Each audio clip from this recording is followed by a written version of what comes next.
Hello everyone, welcome back to another video. Today I will show you how to rank gig on Fiverr account. So you can open the browser or application. So what you have to gonna do,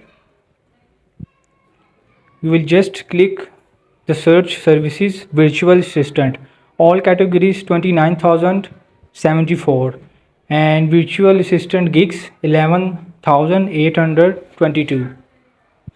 So all categories is 29,000 and the virtual categories are 11,000.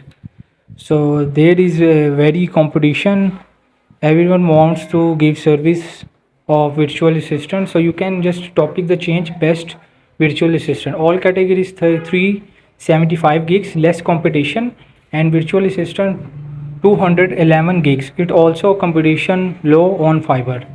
Fiverr allows you to add tags to your gig to help categorize it and make it easier for buyers to find. Use relevant tags that accurately describe the services you offer. Price your gig completely. Fiverr search algorithm takes into account price of your gig when ranking search results.